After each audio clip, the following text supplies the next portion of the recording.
Oh, elections, yeah, that was the last committee, sorry, thanks. Little discombobulated. Oh, there we go. All right, call to order, we're here. Good afternoon, everyone. It's Thursday, January 30th, 2025 at 3:07 in the afternoon. I call the meeting of the State Elections Committee to order. Let's see, quorum is present, and we'll continue with informational items on the agenda until we have we got a good quorum here. I'm the last one, so we're well on our way. Two bills on the agenda today. Chair Koran presenting the first bill, Senate File 600. When he's done, we'll switch chairs, and I will be presenting 634. So, Senator Koran, do you want to move your bill before the committee, or? Thank you, Mr. Chair. I believe I learned, Mr. Erickson updated me that moving of the bill is an old House policy, and we don't really follow it here. All right, even better. Interesting to learn that on the beginning of my 9th year. So thank you, Mr. Erickson. I don't want you to rush into any other any decisions for us or updates for us, but Mr. Chair, I appreciate the opportunity. It is Senate File 600, but I also do have there's some changes in it, some comfort language that was asked for and we agreed to. So I'd like to move the A2 amendment to Senate File 600.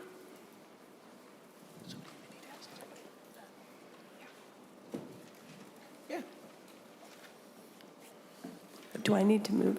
Well, somebody needs to. Okay. Well, he can because Mr. Chair, I'm a member of the committee.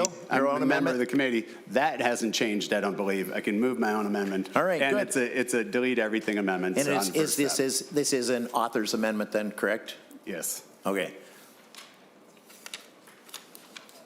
What number is that? I would like to move the A2 amendment to Senate File 600. Okay, so the A2 amendment to Senate File 600 is before the committee. Please proceed. Mr. Chair, I think we could probably adopt it. Oh, yeah, we got to adopt it. Sorry.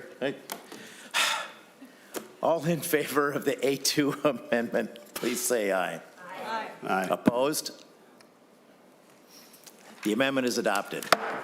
Thank you, Mr. Chair. And so Senate File 600 is a fairly straightforward bill, and all the amendment shifted one of the paragraphs up front, but it was really comfort language. But what it does is, with the advent of polling places and the abilities or the county's need to clarify polling locations, in addition to the new laws that allow for temporary or additional polling locations, pop-up locations, whatever they are, what this does is really make sure that we get notice out as soon as possible when those decisions are made for that particular election, regardless of where the locations are, that they provide public updates. So cities and counties will be required, as soon as county auditors or municipal clerks designate the additional temporary absentee polling locations, the city websites and the county websites must be updated in a very timely manner. Most of the time, I believe they update them in a day, but not to exceed 5 days. And Mr. Chair, that's what the bill does. It's pretty simple. What we're looking for is to continue to provide some transparency and opportunity to ensure that we have the appropriate staff and oversight in all of these locations, polling election judges and or although we don't have ballot boards at these temporary locations, but election judges. So, Mr. Chair, that's what I have. Thank you. Is there anybody from the audience wishes to speak on behalf or opposed to the amendment bill?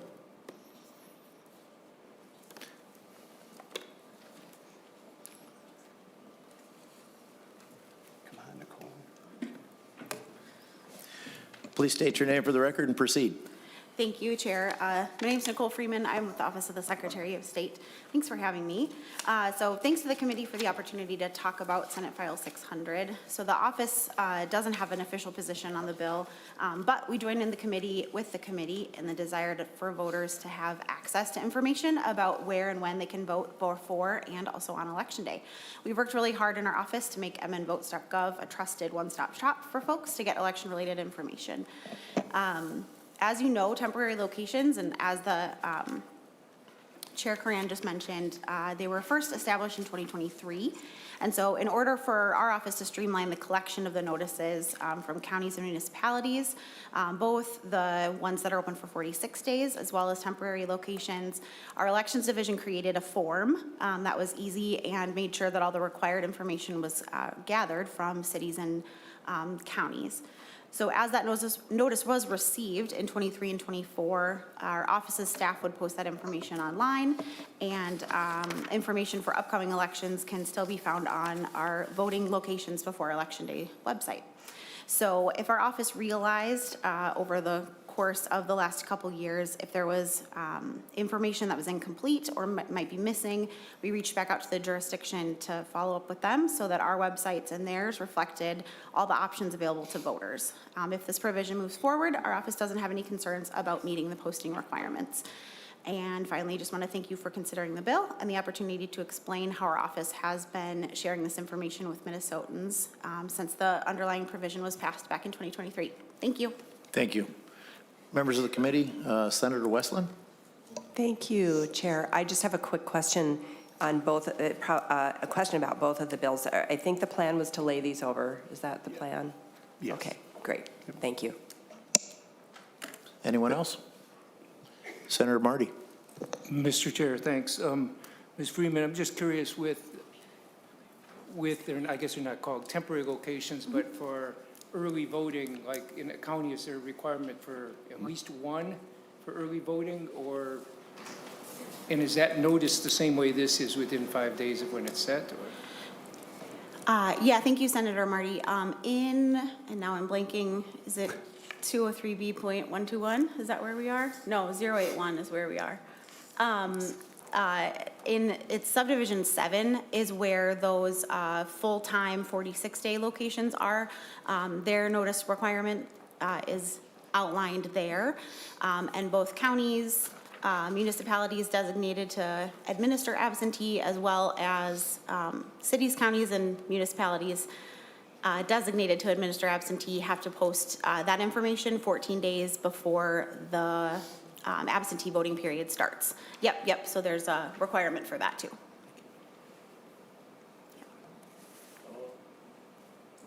Follow up, Senator Marty.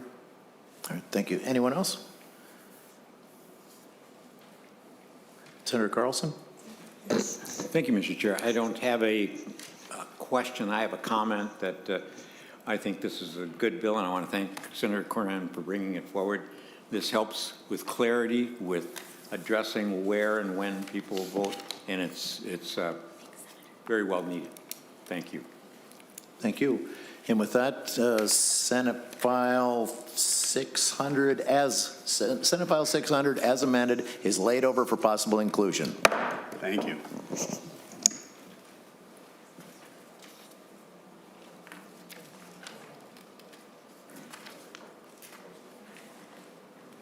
Can you kick somebody off so I can get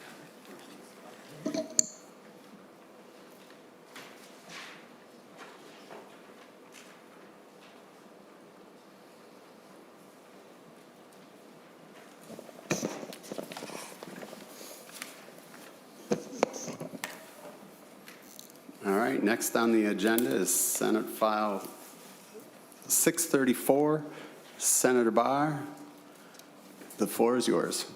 All right, thank you, Mr. Chair. So Senate File 634, last year and the year before, as we were going through all of the activities in the committee, hearing different bills and whatnot, we're talking about voter turnout in the state and how in all these off-year elections we have a minimal number of people that show up. There was school board elections where we actually had less than 100 people show up. I believe the lowest one we had presented in the committee last year was 10 or 11 people showed up to a school board election because it was in an off-year election. When we have elections that are in even number years, we have great turnout.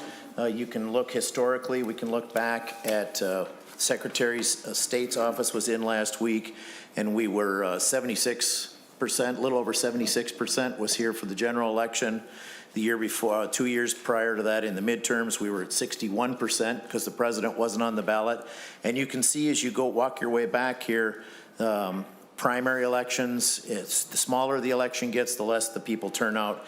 And we're talking in 21, there's metropolitan districts, Minnetonka, St. Louis Park, Bloomington. All of these were in the mid-20s for turnout.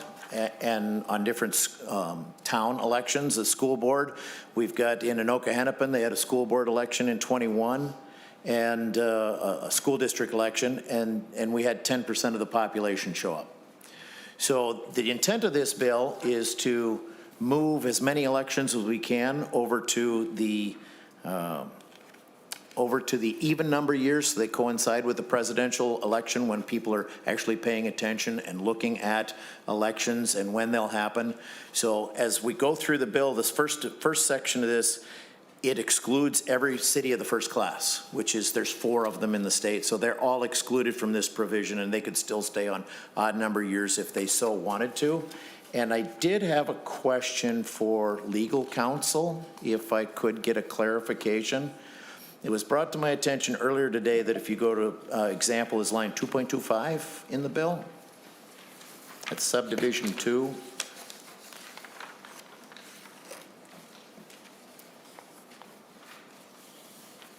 It says a town may, in a town, is that actually legally, that's a township, is that correct? Or is that a different designation? Because I was after I was asked about that earlier today, if this would include townships, I started looking, and it's cities of the first class, and then there's designations all the way down to cities of the 4th class for smaller towns. And I couldn't find a definition in statute on town, and I was curious if that does or does not include townships. Ms. Stengel?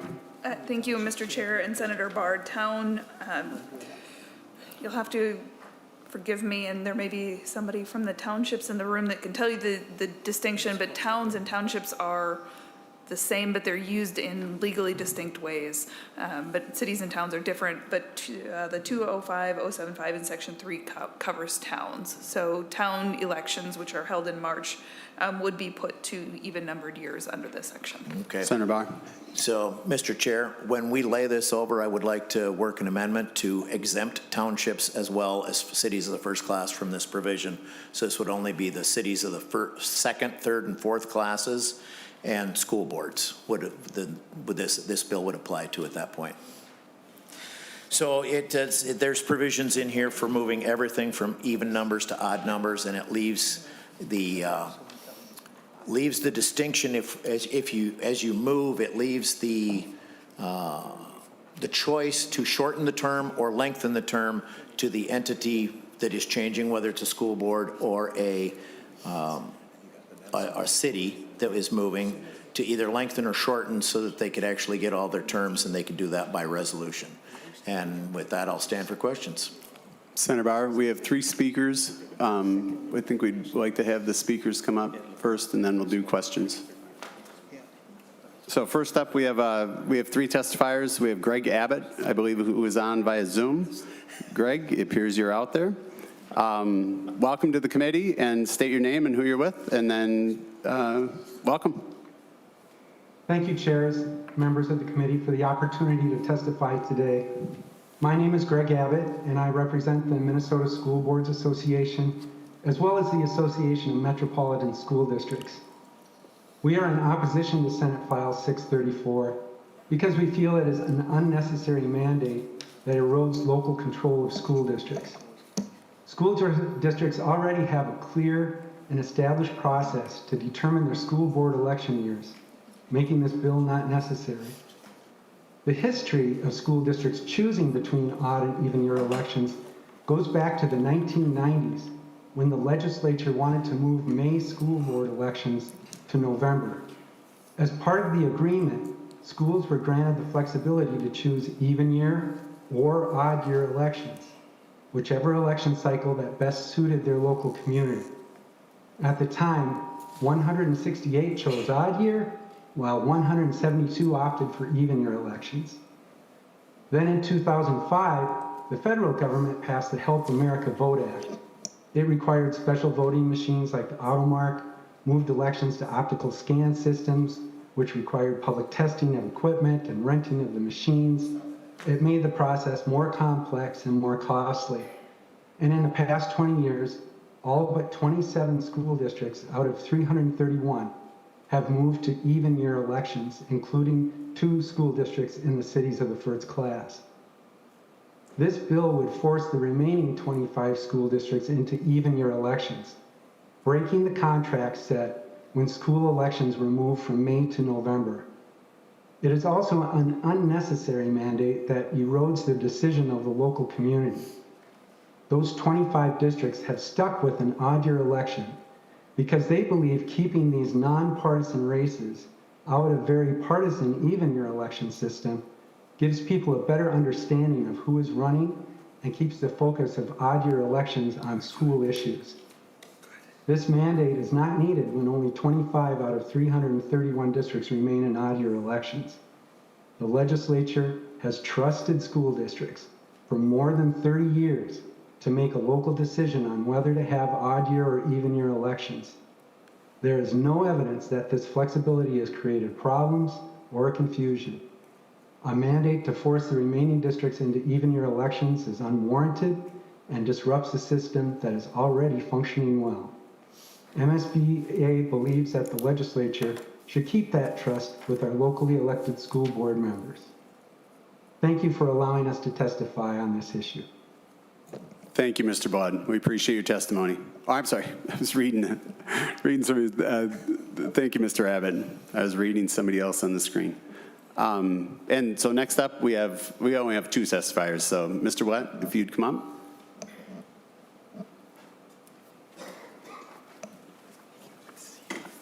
Please state your name and who you're with prior to your testimony.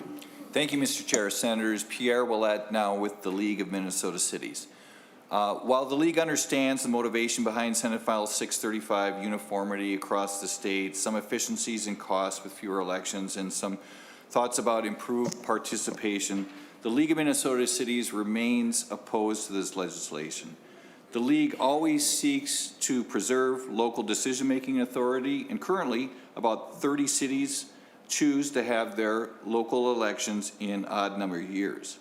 Some cities choose this path and believe that a statewide general election, some cities choose this path and they believe that a statewide general election, for those running for office have little room for their messages to get across, have trouble getting to their voters, and it can't get voters to focus on local issues during what we all just witnessed as these all-encompassing elections.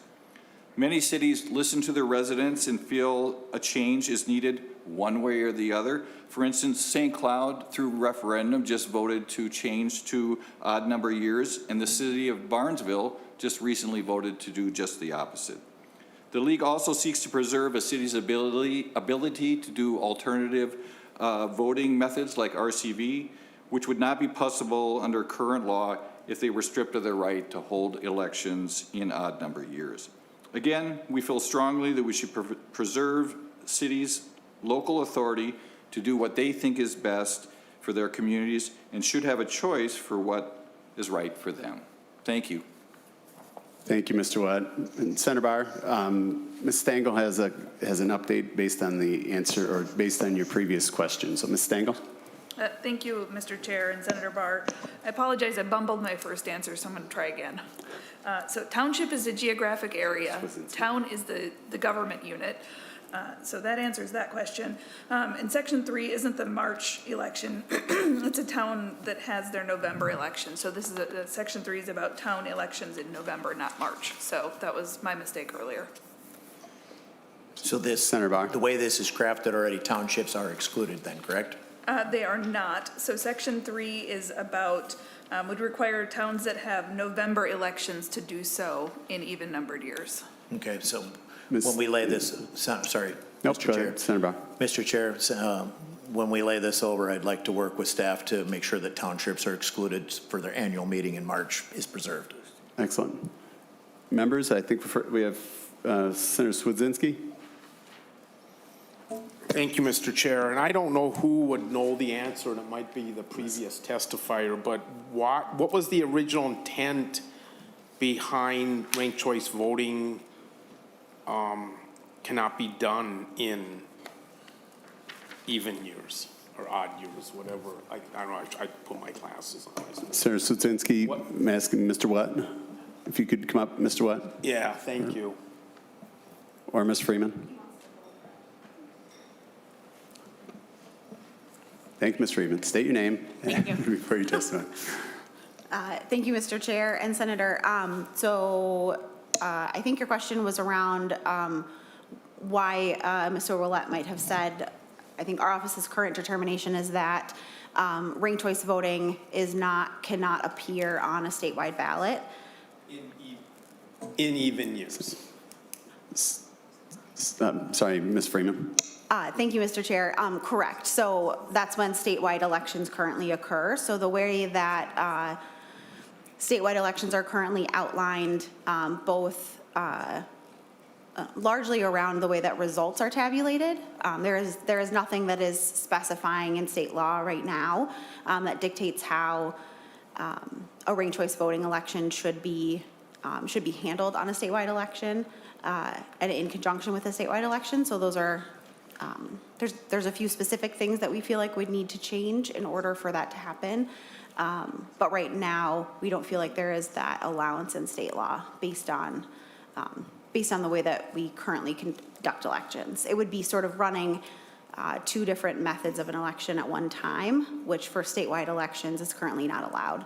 The jurisdictions that might do it in an odd year currently, where they might have certain elections run as ranked choice voting and others that might be, I don't know what the right word is, a plurality, right? They are charter cities. And so those are the ones that, so they dictate how their elections are run in their charter. Senator Sudzinski, follow-up? No, thank you, Mr. Chair, thank you. Senator Bolden. Thank you, Mr. Chair. Thank you, Senator Bahr, for bringing this bill. I think this is a worthy conversation for us to have. We had heard some testimony today, and we've got a few letters in our packets, some in opposition of this bill, some in favor of this bill. I'm just wondering if you could speak a little bit about outreach and your work and conversations with stakeholders, organizations and local governments who will be impacted by this change. What does that look like? Senator Bahr. Thank you, Mr. Chair and Senator Bolden. I've talked to quite a few school board members that wanted to move to the general calendar, and up until today, I hadn't had anybody reach out to me. The townships and a couple other people have mentioned today that there's an issue with the ranked choice voting piece for cities that have opted into that. But prior to today, I hadn't heard any opposition to this, but I'm more than happy to sit down as we lay this over, and I want to work on the township piece. More than happy to talk to the RCB people. Senator Bolden, follow? No. Senator Weber. Thank you, Mr. Chairman. I have a question for Mr. Willett. Mr. Watt, please state your name and who you're with. Senator Weber. Oh, sorry. Mr. Watt. Pierre Willett, League of Minnesota Cities. Senator Weber. Thank you, Mr. Chair. It seems to me, Mr. Willett, that a lot of the election laws are generally rationalized that they're trying to get the maximum number of people to vote. And I understand, having been a city official, I understand the premise behind some of your arguments. But when I look at the odd number years elections in many of our municipalities, I usually see a distinct lower percentage of people that make it to the polls. Now, you might say, well, that's their fault. They had the opportunity. But I guess sometimes I worry that local units of government might wish to have the odd year simply to keep more people from coming to the polls. Your thoughts, please. Mr. Watt. Yeah, thank you for that question. And that could be the case. I don't believe that that would be the motivation for someone to make a choice about which year they wanted to do the election, but hypothetically, perhaps, yes. Senator Weber, follow up? No, thank you, Mr. Chair. Do you have any statistics as far as the odd election year cities as to what their voting percentages is compared to even-numbered years? Mr. Chair, Senator, I don't have that at my fingertips right now, but that's certainly something we could provide you.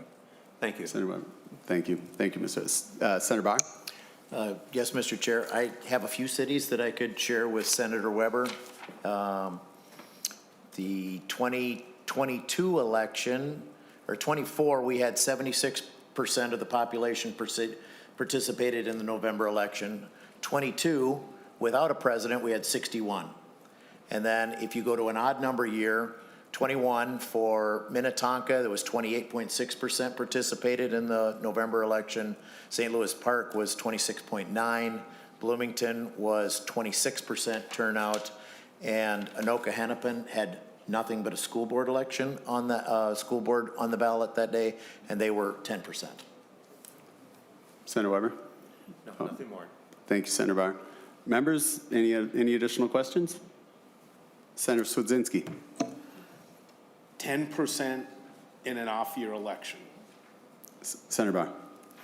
Mr. Chair, Senator Swedzinski, yes, correct, for Anoka-Hennepin School Board. Senator Swedzinski. So I co-authored this bill. I'd like to, Senator Weber's question, I wouldn't mind having more data on that.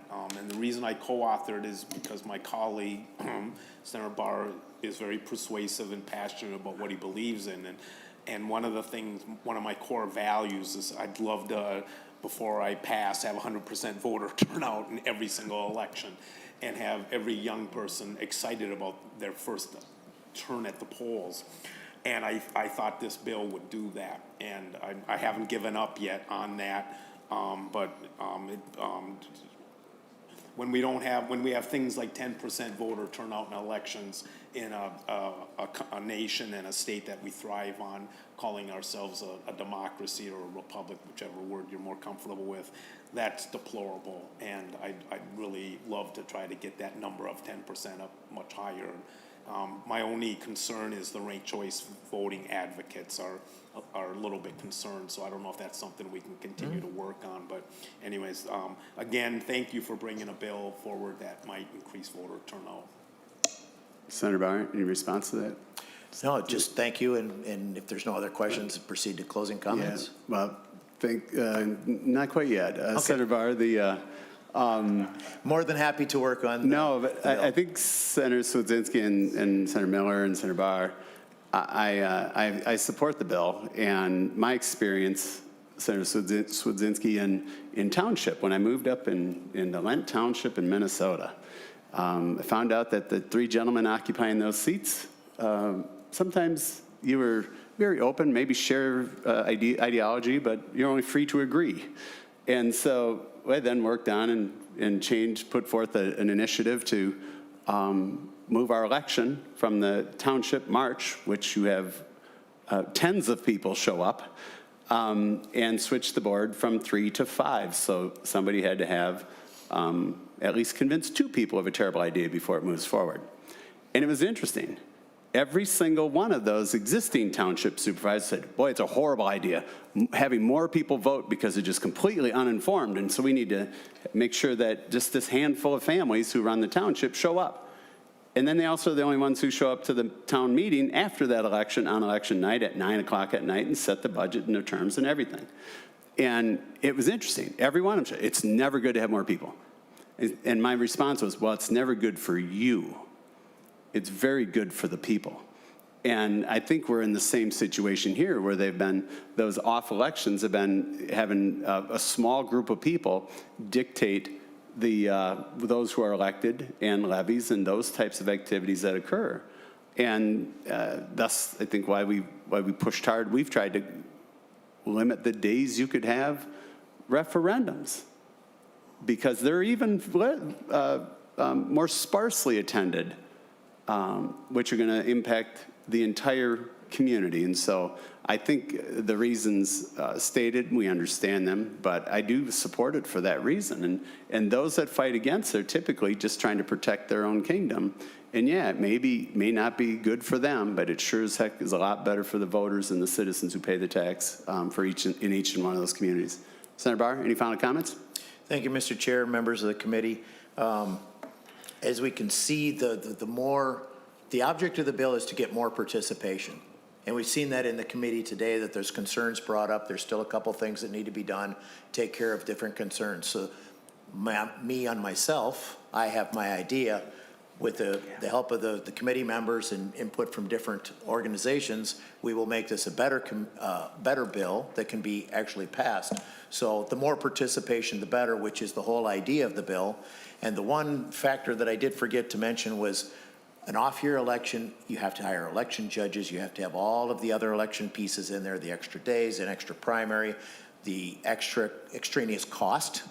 And when we can put all of the elections into one area, 1 year, and run the process from primary all the way through general election in November, we do reduce the cost for the small cities, the towns, and the school boards. With that, Mr. Chair. Thank you, Senator Bahr. And with Senator Swedzinski, additional comment? Yeah, and thank you, Mr. Chair. You just made me think of something I forgot to bring up. Food for thought, though. I was told once for a medium-sized school district to run an off-year election is basically a 1 year's teacher salary. And that's pretty loud message, so thank you, Mr. Chair, for letting me go after your closing arguments. Thank you, Senator Swedzinski. So with no further questions or comments, this bill will be laid over for future consideration. Thank you, Senator Bahr. All right, members, there's no further business before us here. The Elections Committee is adjourned. He insisted.